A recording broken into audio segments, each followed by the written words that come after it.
Okay. Good morning again. This is Jarma Bennett with the Office of Information Management and Analysis at the State Water Board.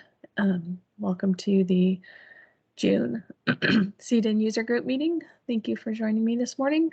We're going to start off by reviewing the CEDEN 2.0 format and then hopefully finishing up our draft passive, passive sampler business rules and then wrap up.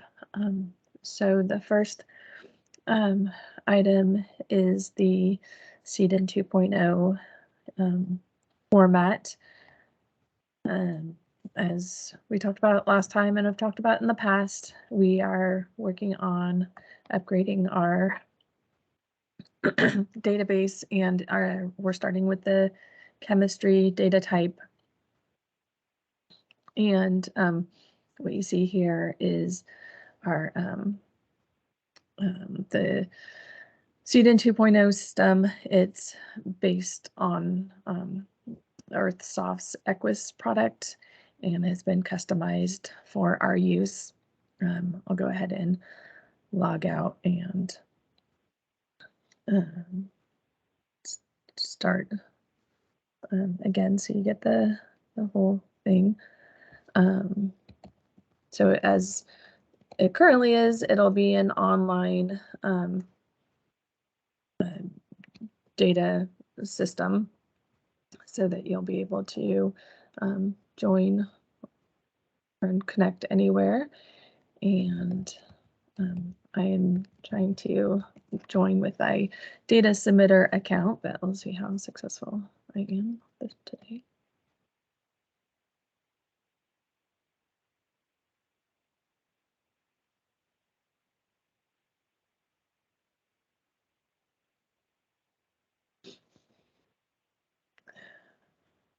And we upgraded our logo or updated our logo. When you get here, you have the chance to register your project and look at the project related vocabulary.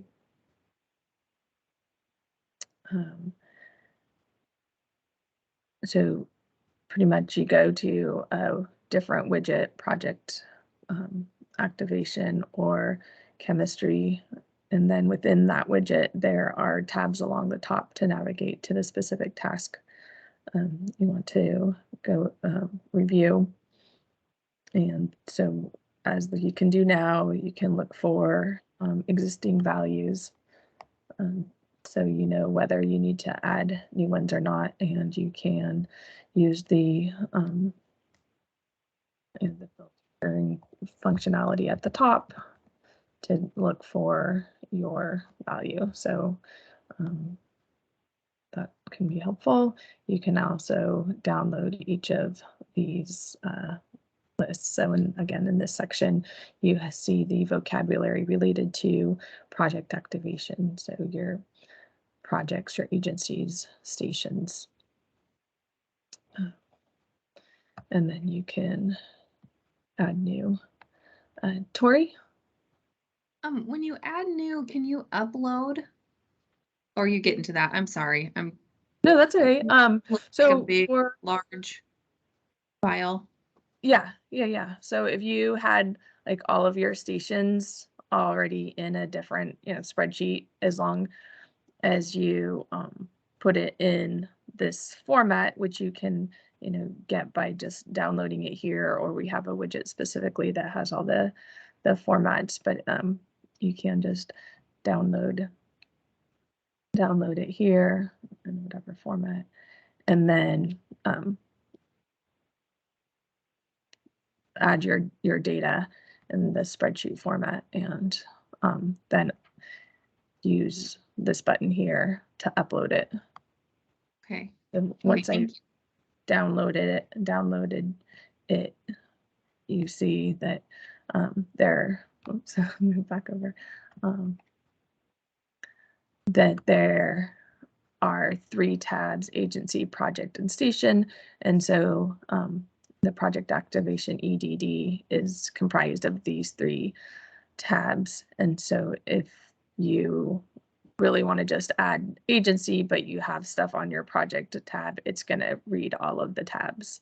So just be careful of, that you don't have incorrect values on the on other tabs besides the one that you're really working on. But when Can all of the lookup lists do that? All of them, like, so every single one of the lookup lists you can download and then upload, or you download it into that template and then you can upload all of them? So these are just the ones that you would do for project activation. These are them. And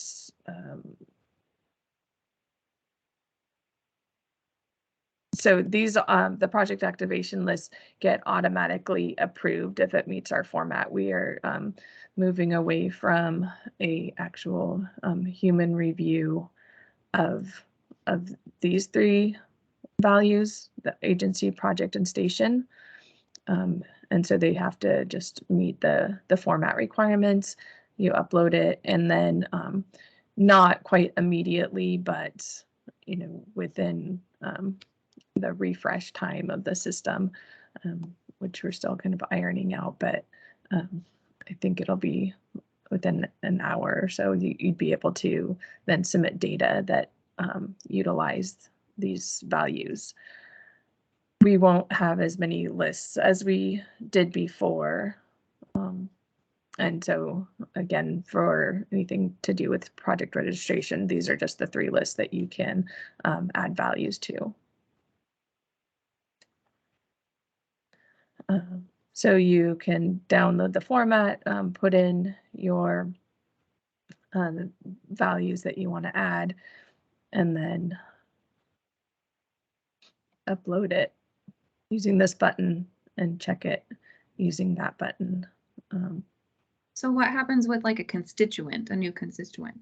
Right. So I'll get to the constituent in a minute. So okay, I'm sorry. Yeah, this is just the project activation information. You can also, like, if you're just adding one station, I think we have this. You can just type in station. Oops, get something. It's a little bit finicky on moving out like that. I'll just use my initials.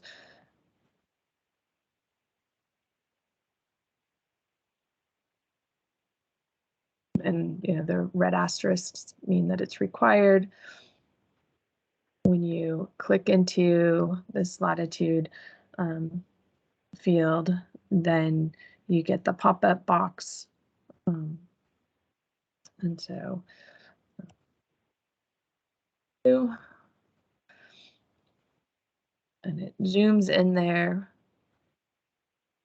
and then you can move your marker or go to the place that you want to say your sampling is at, and double click there to put your marker there, and then double click it again to fill in the value, and it'll fill in the datum as well as the coordinate source. Marco? Yeah, Jarma, just for clarification, if nobody is reviewing those three tables, are there still like uniqueness requirements? So you can only have like one unique station code, or are people going to be able to add the same code multiple times? There's still uniqueness requirements, but those will be checked by the system. Okay, thanks. Adam? Thanks, Jerma. I was just curious with the state. I mean, maybe I'm just not seeing it, but sort of with projects, I saw that sort of part of QAP lookup is in project lookup, but there's no parent project, no programs. And then with stations, some of the stuff that I think of as like kind of required stuff about counties or water body type codes. So is it just that the structure of the lookup list has changed, or do projects no longer require parent projects or programs? Or I'm just curious about how that works. For parent projects, for the interim, they will be assigned by WEMA staff with communication for the submitter. It was I guess more of an oversight, unfortunately, that didn't get into the original, this current iteration. For program, those will also be assigned by OEMA staff, but that's the long-term solution as well. So it doesn't, we'll still have the concept of program, but it'll be, again, assigned by OEMA staff with consultation, maybe after the fact, added once even after the data has been loaded. But I think the program list as it stands now in CEDEN is, not really reflective of what I would think of as programs. They're supposed to be overarching, like monitoring programs, and some of them are just like the same thing as the project level. And so we wanted more control over that. So that's the reason why, one of the reasons why, also the structure of this database is just different, but it seemed like an opportunity to have better control over program, and we'll see if that works to our favor or not. Oh, and then we are hoping to use GIS functions to get like county and water body type and things. Those other kind of what are currently, I think, in the station GIS table. Yeah, I think water body types and in station itself, but county is often station GIS detail with like HUC and all that stuff. Yeah. Seems like water body type could be, but it's not. You're right. But yeah, because I mean, water body type is, especially with like the effluent and storm, there are some sort of additional values that are a little difficult to assign just by GIS. Yeah, if it's like at a confluence of like, yeah, are you actually at the outfall? Are you actually there? And I think the state board likes that value, the water body type. I feel like that was something that they really advocated for. I mean, I think you're right. I remember people at the water board feeling strongly about that list and not wanting much change to it in the past. Yeah. Our main, consumer, our primary customer is the assessment unit, and they remap all the stations anyway. So I don't know that they were really using it as much as 10 years ago, that the people that were advocating for that list were counting on them using it. It seemed like.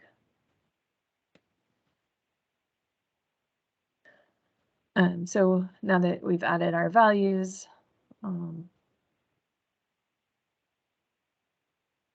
our value, I guess in this case, we can check it.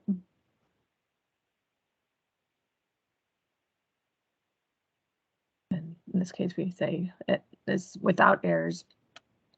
Again, if we had started entry over here,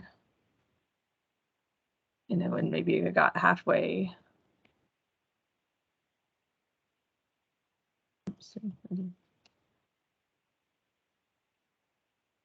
Then said, oh no, I meant to do agency.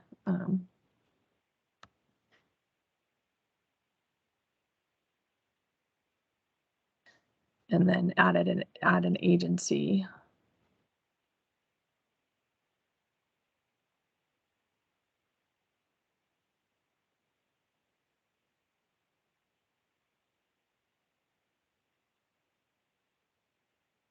And then checked it, it would check all three of those tabs and recognize that you didn't finish your entry in project. And so then you're like, why did I get all these errors? Because I'm only looking at this. You just don't want to forget about these other, I mean, it tells you, project, it's in the project table, but it may be You may not realize that at first. But then if we go over to the project tab, it's highlighted for us the things that are, in this case, mostly just missing. And then you can, fix it.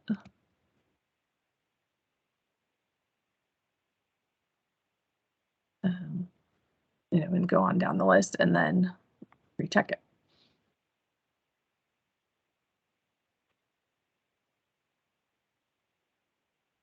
And so at least this one was resolved, and I have other ones. And then if I got this far and realized, oh no, I need to go to a meeting, or I don't have time to finish, you can export it at this time.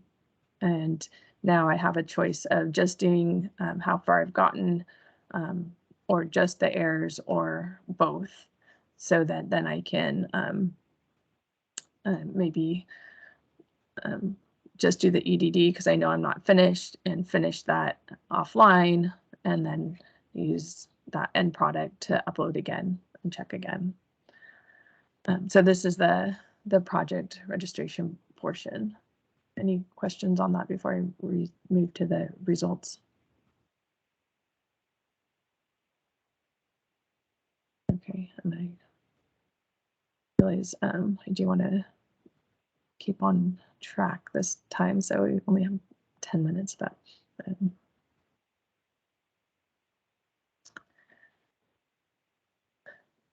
So then we go to chemistry related vocabulary. We can look at existing vocabulary with either the constituent index. So this is our constituent list basically that we have now, except we've removed fraction out of that combination. It seemed like it was making the constituent list just more hard to manage. But we're still left with these four different values: matrix, method, analyte, and unit. You'll notice that CAS number is in here. Now the system relies on CAS number more than analyte name, so we'll be having to populate that in for every new analyte. And as you can see, not everything actually has a CAS number, so it has to have an entry even if it's not a true CAS number. Then if you want to add new vocabulary, you do so with the constituent index tab. Here, if you want to add a combination using only existing values, you just have to add the name of everything: matrix name, method name, CAS number, and analyte name are kind of together, and unit name. If you are requesting a new analyte, for example, but then relying on existing values for those other fields, then you need to add in the CAS number, the analyte name, the analyte description,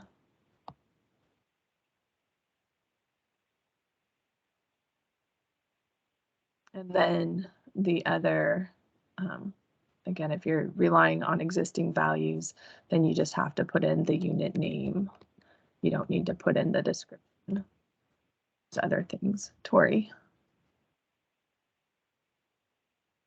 So sorry to take it back a little bit. So with removing fraction, how are you dealing with like the metals dissolved total? That's just the first thing that popped into my mind. Yeah, the fraction is still in the results template. It's just not part of the constituent concept anymore. So we're still recording it. It's just not that extra layer of check Oh, a valid combination. okay. Okay. Thank you. Lisa? How would we handle analytes where there is no CAS number, like some of the deuterated compounds? They'll you'll put in something. You can either communicate with a WEMA help desk beforehand and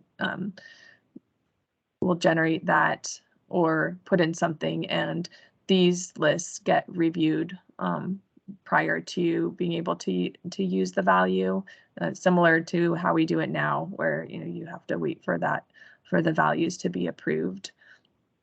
It should go faster because we don't have the database syncing issues that we have now, but you will have to wait for it to be reviewed and potentially have some back and forth with staff about what you're requesting. And so you can either put in a placeholder that you think would be appropriate, and or have a discussion with staff beforehand. Okay. And I know this might sound strange, but you keep referring to a WEMA, and I'm like trying to think of who that is and who is it? Yeah, right. Well, right now, people send requests to the CEDEN help desk, and that's basically me. But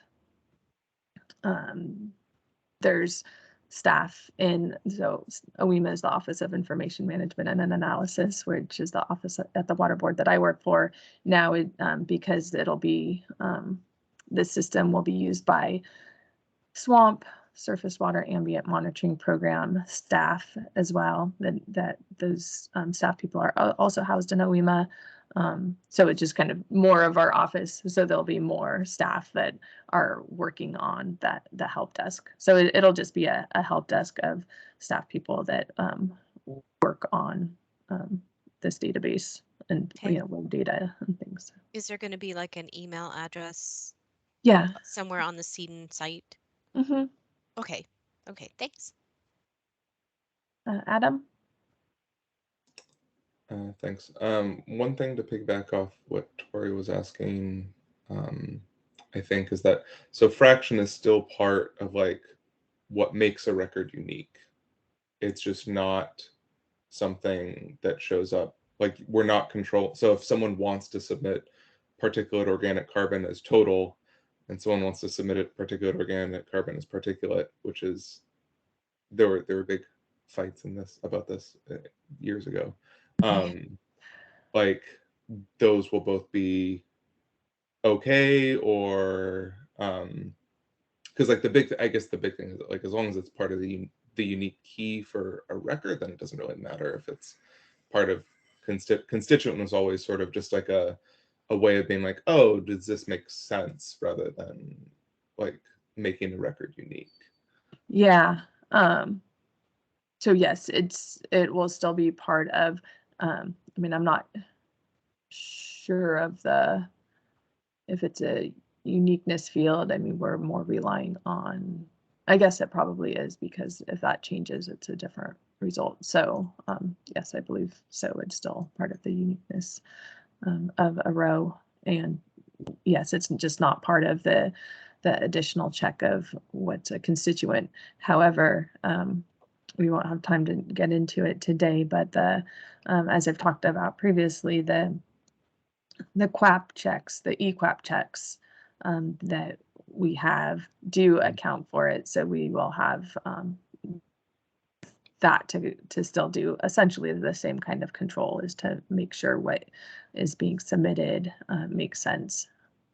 Okay, so when someone submits an or a QAP or an EQAP and lists their fraction for POC as total, you'll be like, oh, like change this in your QAP first, and then so when the EQAP does its check, it'll match on fraction. Yeah, when we get to people being able to submit their own EQAPs for us to translate into the system to interpret that, yeah, it will get reviewed by us, by OEMA staff, not me because I'm not qualified for that, but and in the meantime, we'll have the default QAP that would not allow those to get through if it didn't make sense, or if you got an error and then through conversation with staff that your situation was such, even though on the surface we didn't already have it in the EQAP, it did make sense, then it could be added and then your data could be rechecked and soon pass. Okay.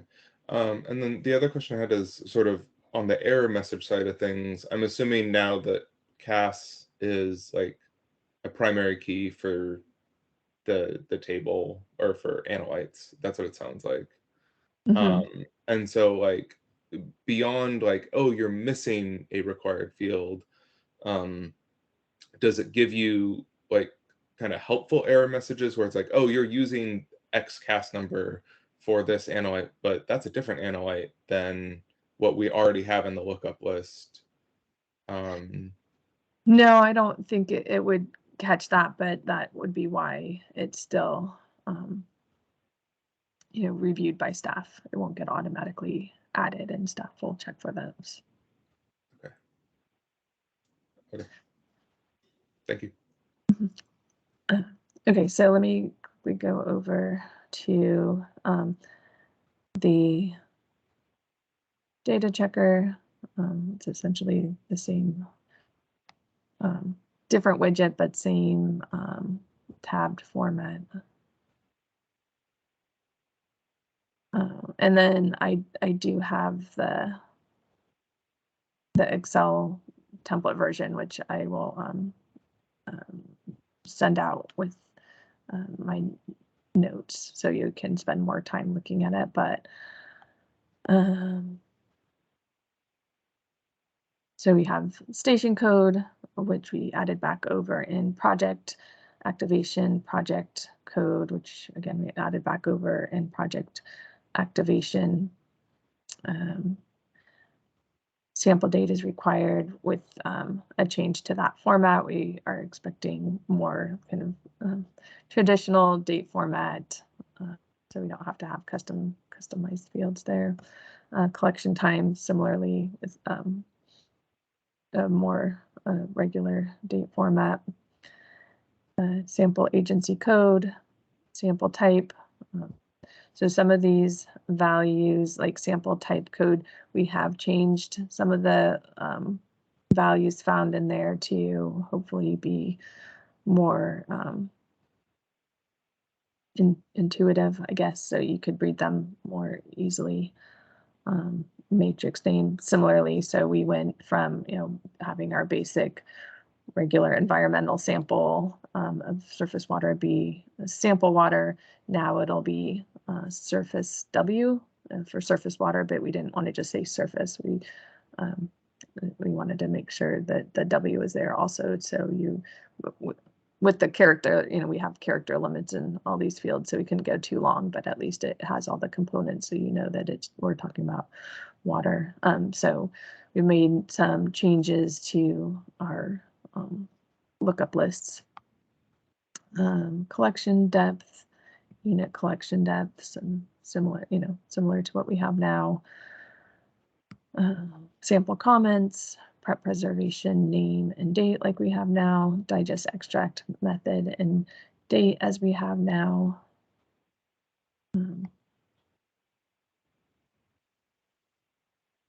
Lab batch, still a required field. You'll notice that there are no red asterisks on these 4 fields, so they don't need to be populated unless you have actually done it.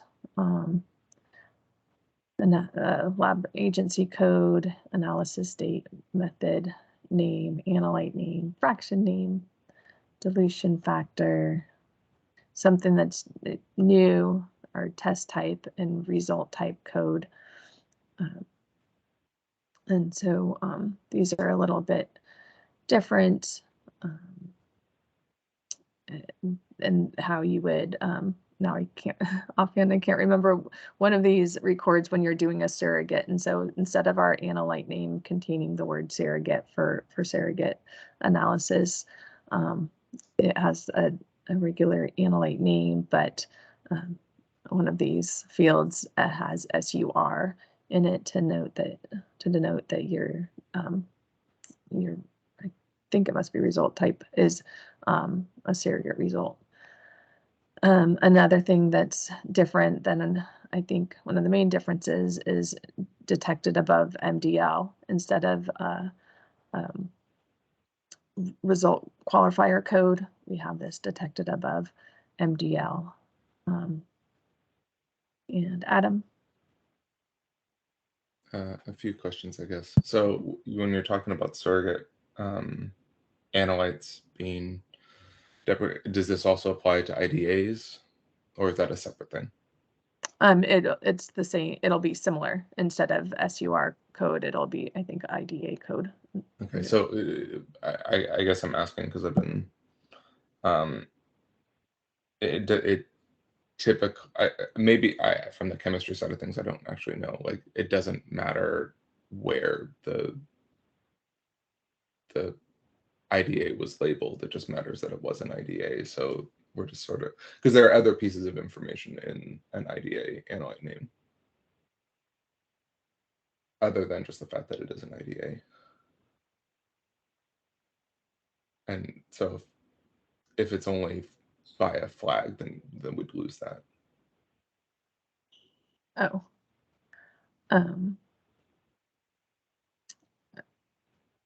Okay, maybe you can. Well, so it's like when what are currently surrogates or IDAs, it'll be like 13C8 or something. It's like, oh, that's where it's labeled or whatever. And Lisa might be able to, like, maybe that doesn't matter. We'd lose that. I don't know. Oh, the dash, like 13C or whatever. I think that's still in the analyte name. It's just the word surrogate is not. Oh, so there are still separate analytes for each surrogate or IDA. It's just that separate name doesn't have the additional tag of being a surrogate or IDA. Right, that's my understanding. Yeah. Okay, sorry. Thank you. I did say it clearly, sorry. And then the other question I had is, so if we're getting, it's sort of that flag field about result above MDL, that seems to handle sort of equals and NDs. Is the idea that res qual code was always kind of a math field, but there, DNQs, greater thans, are there other ways of handling those? Yeah, I think for the DNQ, it'll be the result is between, I mean, there's the QA code, for example, and I think then usually the result is between these two fields. Mm-hmm. And I'm not sure how you,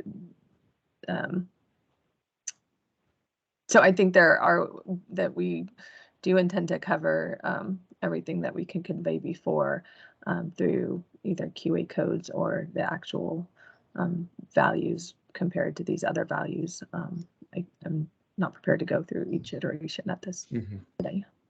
Okay, I guess the other question is then, so detected above MDL kind of handles NDs, but are NDs, because then a lot of stuff is moving to QA code, are NDs also supposed to have like a U QA code or something additionally? Are NDs supposed to have a U? I think U is like the EPA code for non-detect. And so if DNQ is as a flag is moving to QA code, I wasn't like it, or yeah, I guess these are details that are the idea being we're not trying to lose anything that's currently in res qual code. It's just moving to other places. Yeah, I mean, okay. ND would be, no. Right. So that it is not lost. I think that is all the information. I'm not sure.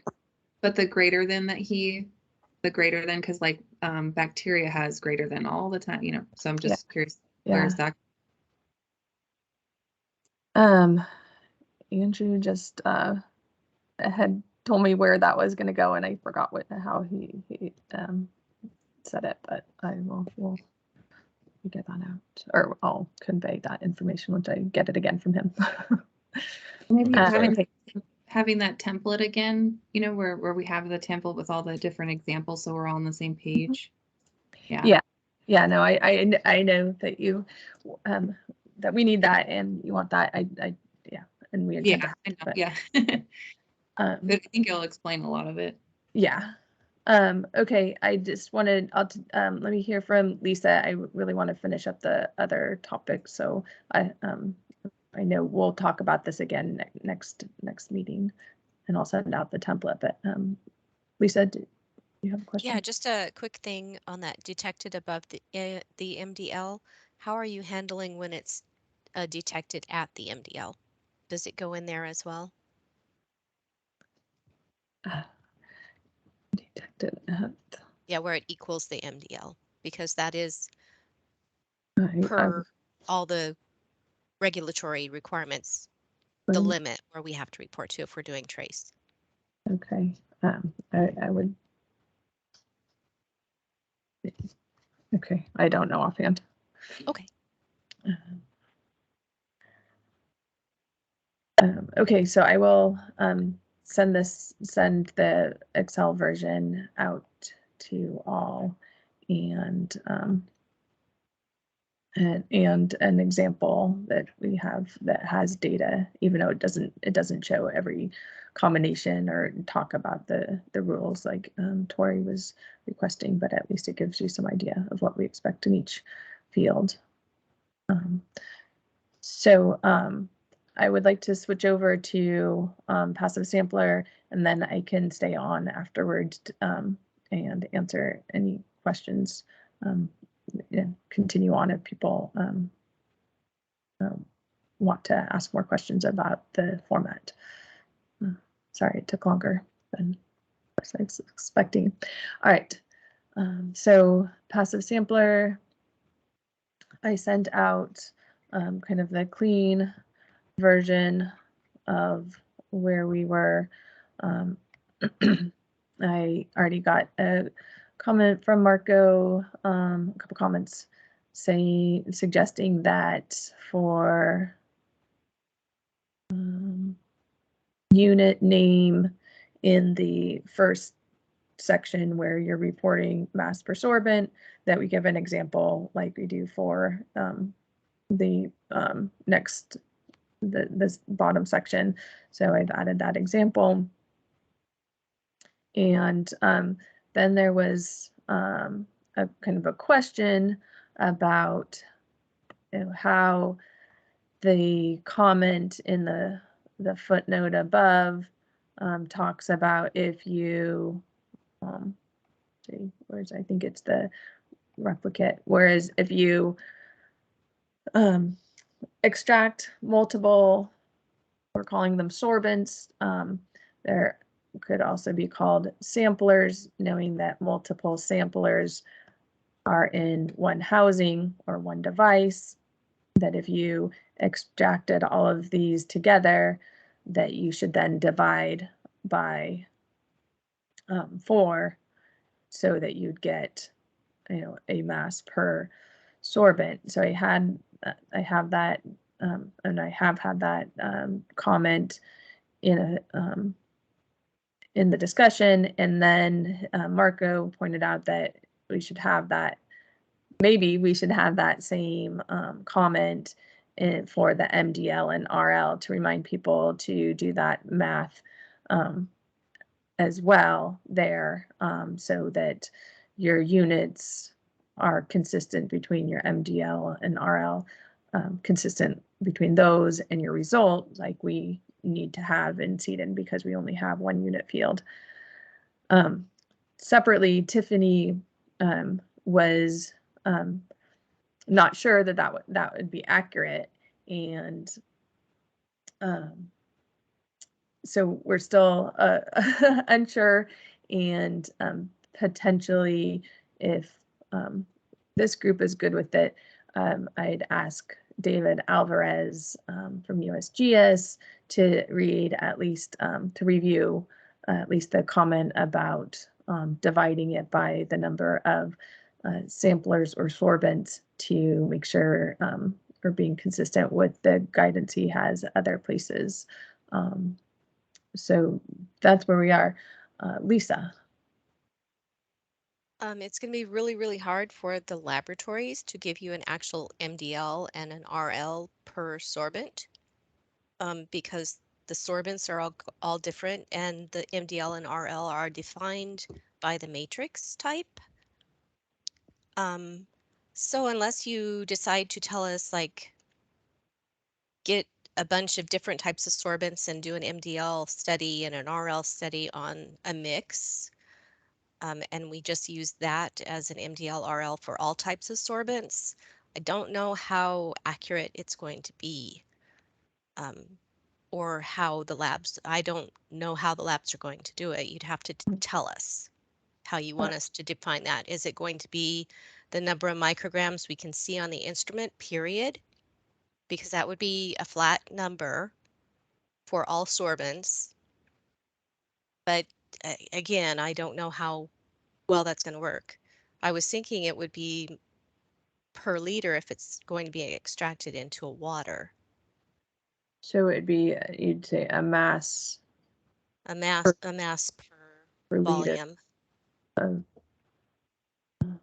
But that's not of sample water, that's of That's of extraction water, of extract. Yeah. Okay.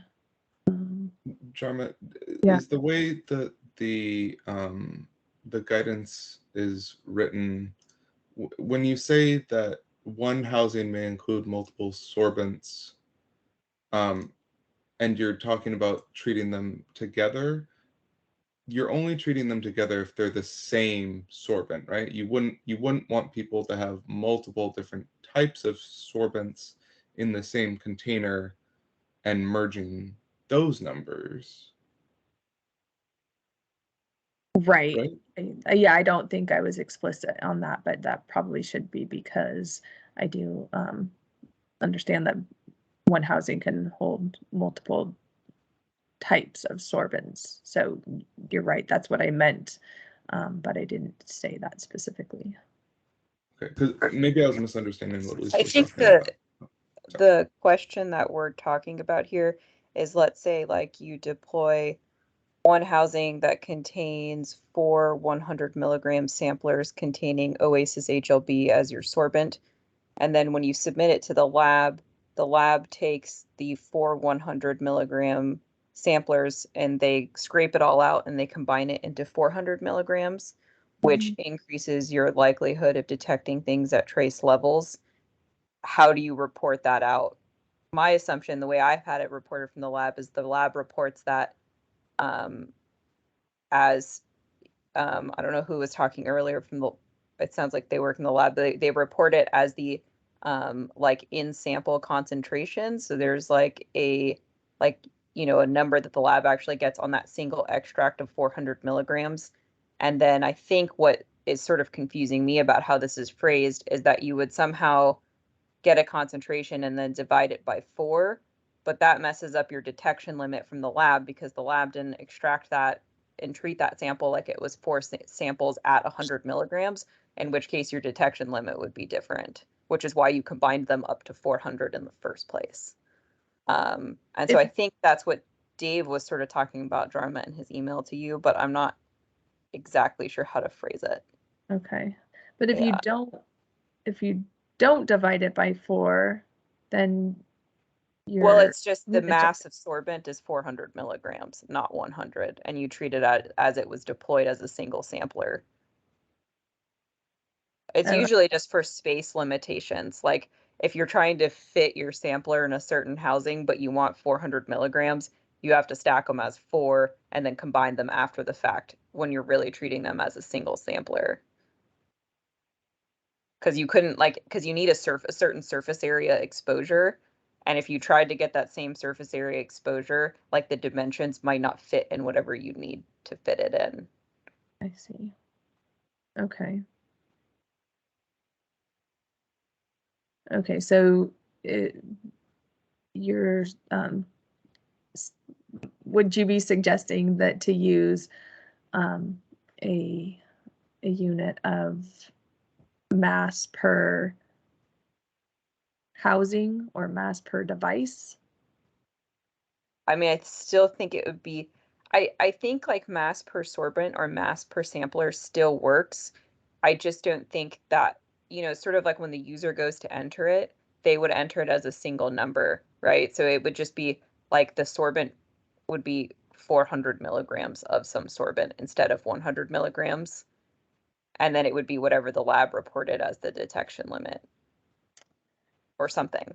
But it's not like, it's never going to be uniform in terms of how much sorbent was deployed. Does that make sense? That last part makes sense, that it's never going to Yeah. be uniform. I got that because it seems like it's all, you can, you know, have all different shapes and sizes and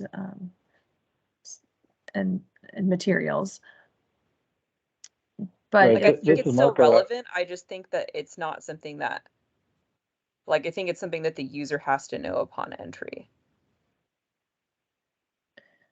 Adam? Marco had something to say. Oh, sorry.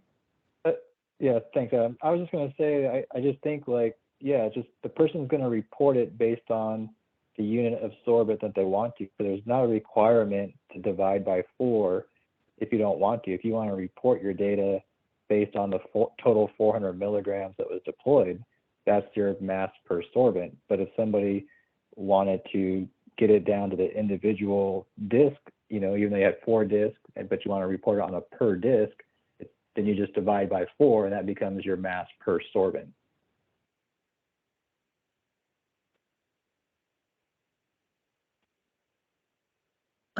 What about mass per sample, with the thought that this is the language that David Alvarez, I think I mentioned previously that a couple months ago I reached out to David Alvarez and he you know, we went back and forth on a couple things, but he said here that convert the raw data from the lab. It should be mass of chemical per sample, where that could be multiple samplers or what we were calling sorbents. So sample is removed from how many discs or sorbents that you have. It's just whatever you extract together is how I interpreted that. So if we went massive chemical per sample, then just again removed from how many sorbents you deployed, and it's just what you extracted together. Adam?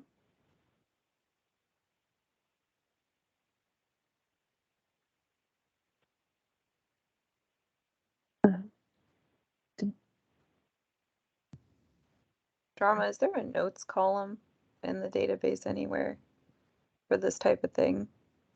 Like, I wonder if just also including a column where people could, you know, write like a short explanation of what the data row means. Yeah, we have a couple of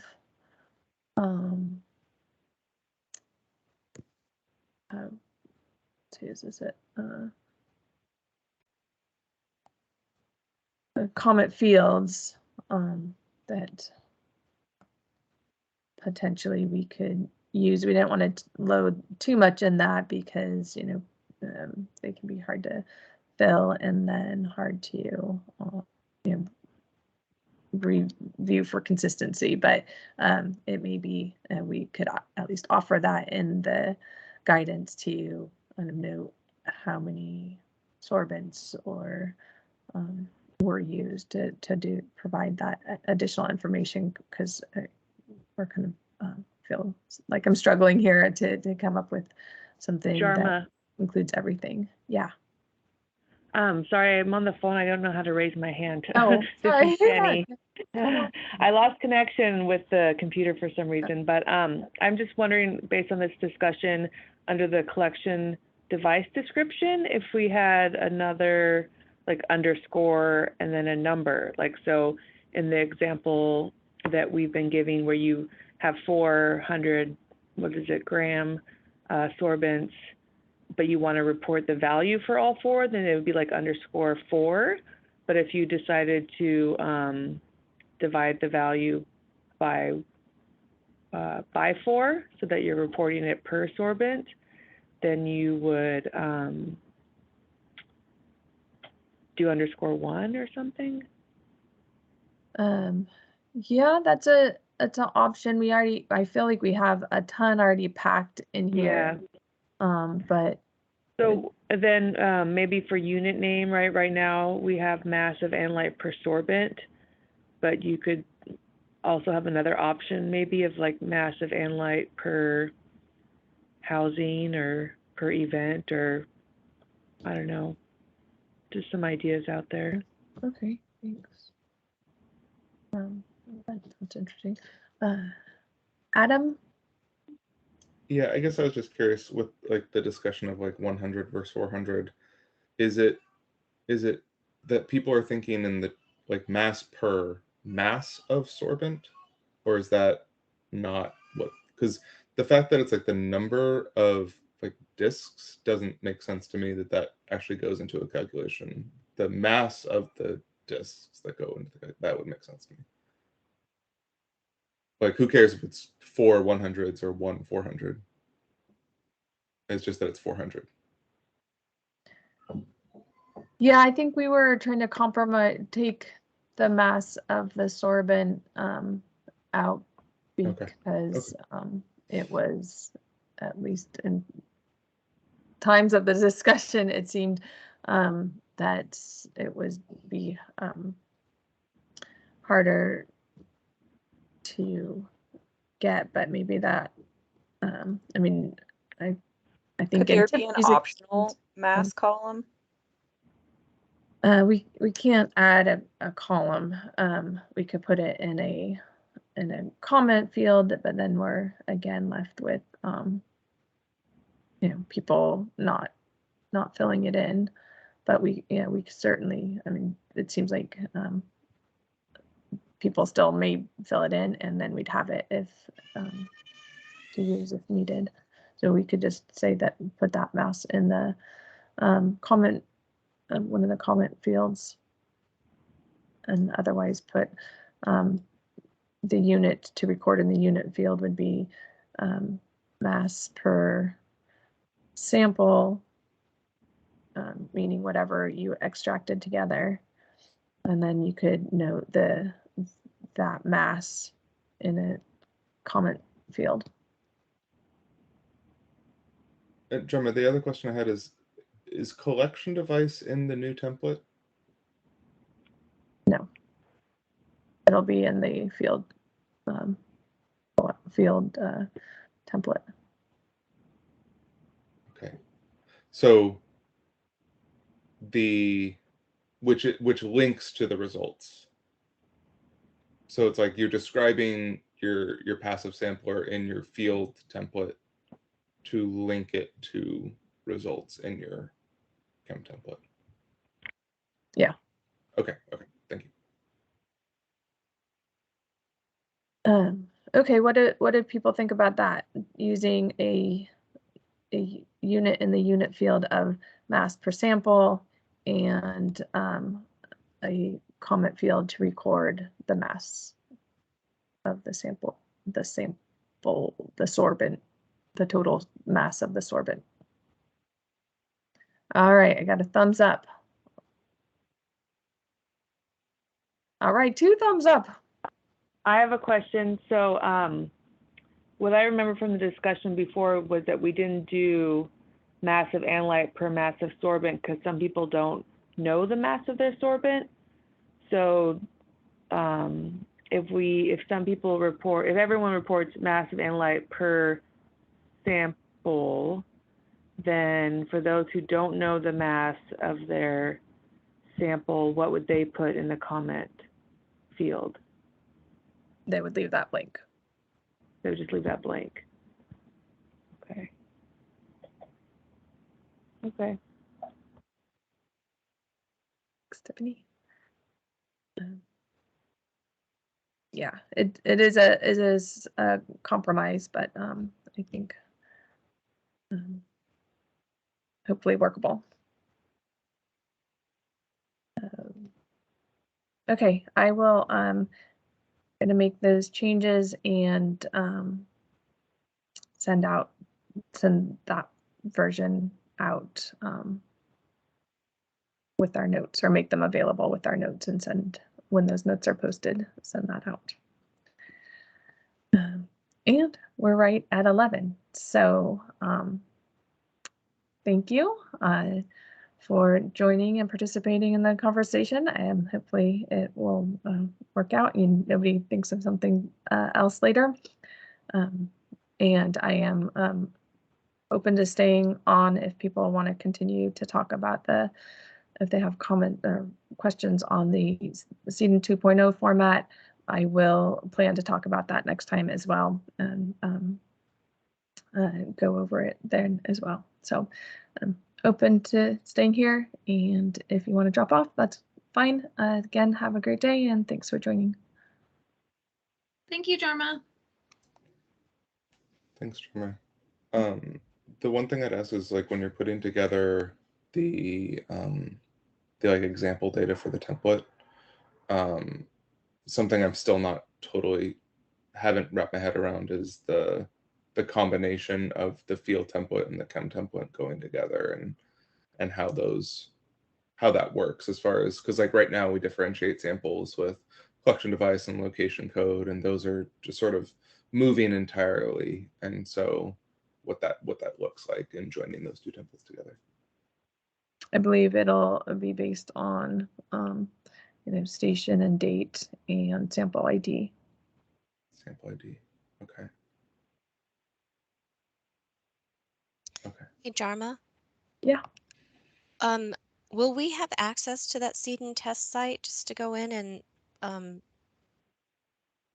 see how it works, and to test like our EDDs to make sure the format will upload? Or is it not, is the EDD format not set yet?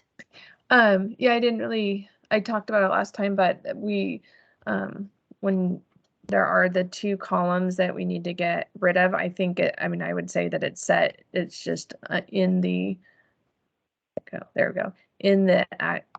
version, the current version that's available and is doing the checking. Mm-hmm. It has these two columns, QC original concentration and parent sample ID, that we intend to get rid of. And so that's why we're not, it's not final yet, because of these two columns. How are you gonna link your matrix spikes in with the actual sample that was spiked then, if you get rid of the parent sample ID? I know we talked about this, and I'm just I hope I can identify it. This is what was really kind of what delayed us so much, is trying, because Earthsoft's product didn't do that before, and we were pretty adamant that it needed to. So but they figured out the logic to do it based on kind of how we do it in CEDEN and Swamp now. And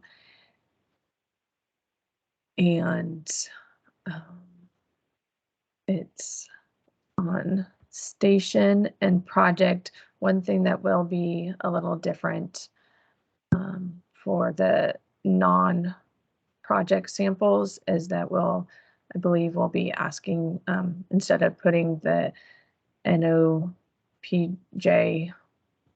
flag on some of these fields, we'll just have to put the same project code as the rest of the data that you're submitting to keep it together. And that was one of the like settlements or agreements that were needed to make that logic work. And so I think it's sample date, collection time, sample type, not that they match, but looking for the right combinations. Mm-hmm. And matrix, I think. But not sample ID? Because then how do you differentiate from samples taken at different location codes? Maybe it was a lab sample ID, that the lab sample ID was going to be the same, but the sample type code would be different. It's definitely not lab sample ID because that's not a required field. It might be sample ID because that it's required, but that is when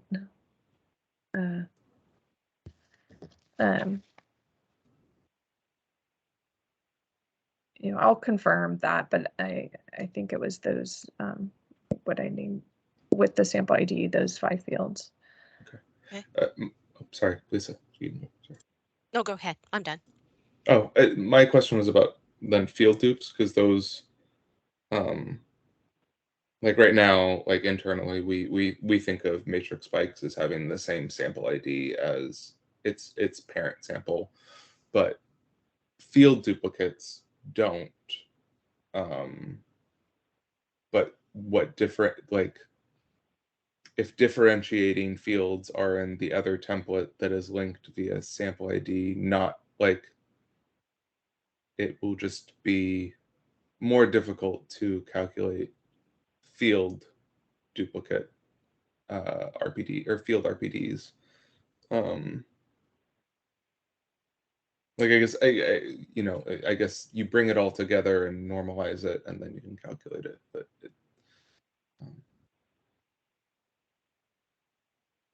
the having the parent value made things easier for this table. But okay. Yeah, we thought it would be harder for the providers. that was that was the other thing for providers. Is the idea that like a lab does not have to fill out the field template for their lab QA samples? Like a lab will only be submitting sort of a field template that is provided to them, and then a chemistry results template for the actual results? They would put the results of the field dupes in a chemistry results template. Things that are collected in the field would be collected through the field collection template. Okay, so we're getting rid of all the like lab QA station code, or I guess there's still a station code, but they don't have to put the like default not recordeds and nones for all their lab QA. We're trying to get rid of that type of thing. Okay.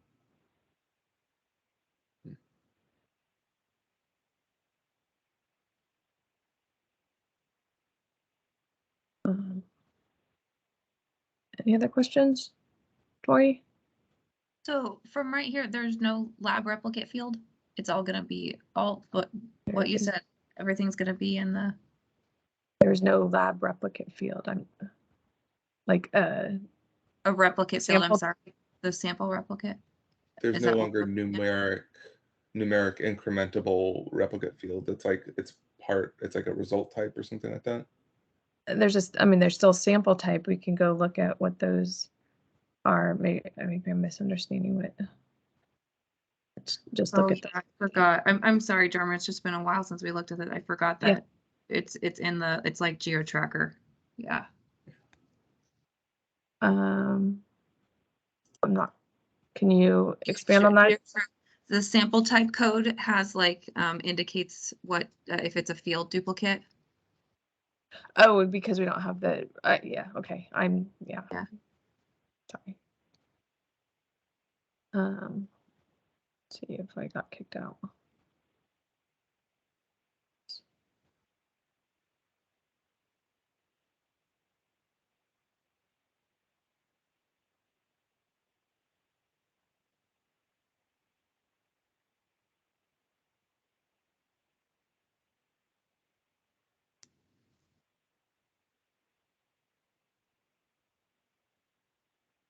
I think we have all of them now. Analyte method. Type.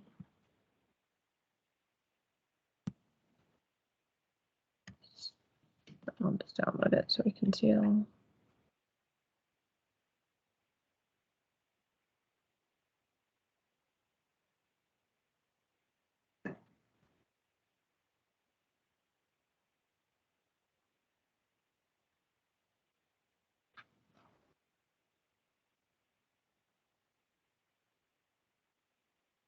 Oh, geez.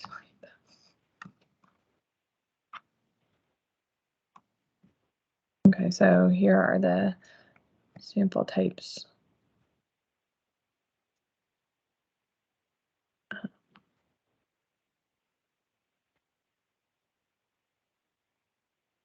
So yeah, we have lab replicate 1 and 2.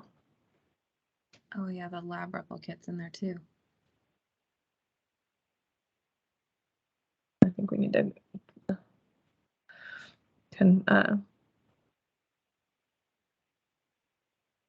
lab duplicate. Yeah, we need to. I'm not, as this is our test site. I don't know that these are our final because it seems like. Yeah, I think that'd be lab replicate 3 instead of triplicate. Yeah, I think we're deciding which way to go. Duplicate, replicate, or duplicate, triplicate, or 1, 2, and 3. So Yeah, so the exact values might still change. are pending change, but the idea is that information has moved to sample type. Yes. Okay. Yes. Sorry. No. Which That's a lot like that's like GeoTracker. Okay. Well, that potentially good if you're familiar with GeoTracker then. Okay. Let me check on access to. So asked about access to test. Good. And then we will be getting kind of short training videos for to post so that people have some assistance through those. And then we'll have the written guidance as well. Any other questions you guys have at this time? Yeah, I guess. Oh, sorry, no. Oh, go ahead, Adam. I'm just still concerned about matching up field, like field QA with its parent in situations where it's like, so if you had a field and a field blind dupe, and you're at a site with either multiple location codes or multiple collection device names or anything else that's in that field collection template, they all have different sample IDs. And so you could have, parent 1 and parent 2 that differ in location code. And the field blind dupes for both of those. And I'm not sure. I guess you match on you ignore the sample ID, and because those aren't going to match, and then you have to go back. It'll be like how it is now, and just you're matching on lots and lots of fields. Okay, no, I just need to think through it. Okay. I think having those, hopefully we can pull all the different examples together so then we're all doing the same thing. Yeah. And we're going to try and, I have on my task list to try and get that workflow diagram, Jarma, just so we can kind of see how the data flows through the system. Because I think that's where our biggest confusion is in how we're going to do this, because we need to bring it back to our clients and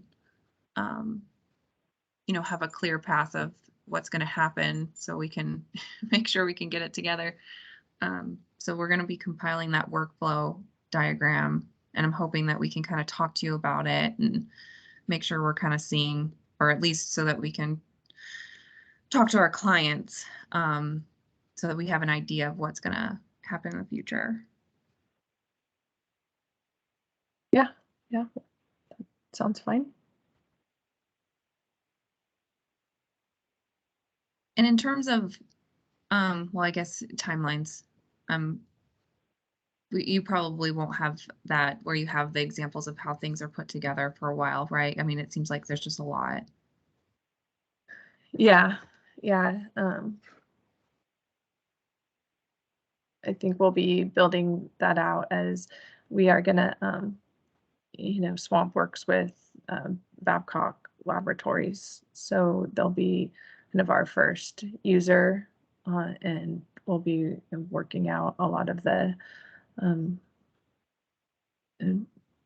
trying to do the first round of getting data in with them, and maybe working out some of the business rules that we haven't thought of writing down yet, and you know, documenting a lot of things with them.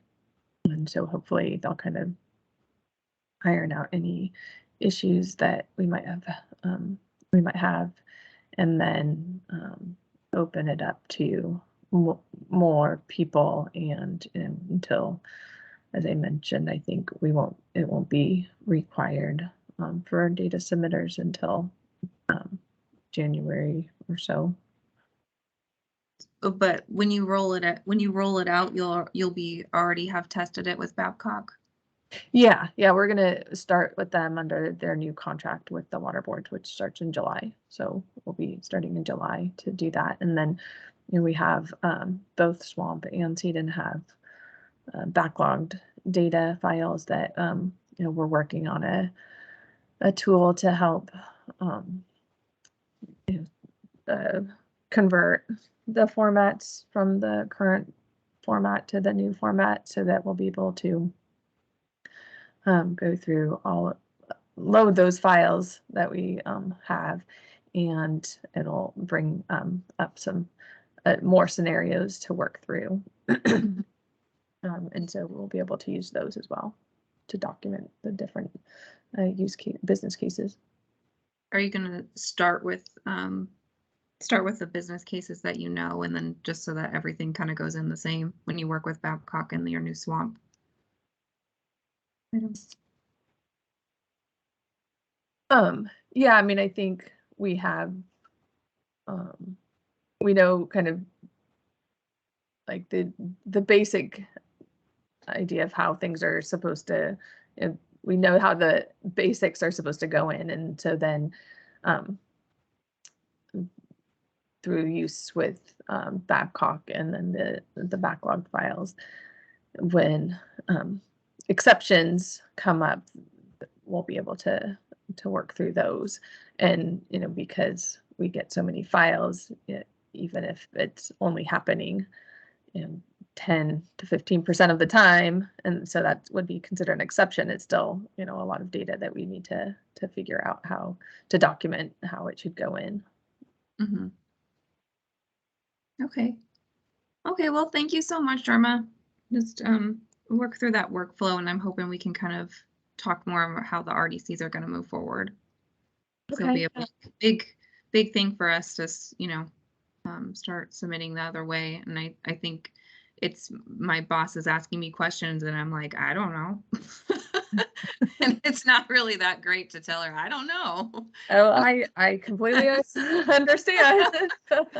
She's like, well, what about this? I don't know. I'm terribly sorry. I kind of feel like I'm blind right now. So I'm really hoping that workflow diagram will help so that we can come together on how it will work for the future, especially for the RDCs. I know I'm hoping we're a little bit different right now, but I just want to make sure that we can communicate to our clients and know how it's going to affect us in the future. Yep. That's good. All right. Well, thanks for your continuing help of thinking of all these scenarios and asking good questions. And we'll continue to talk about it. Okay. Okay, thank you, Dharma. You have a good day. You Thanks, too. Sharma. Bye.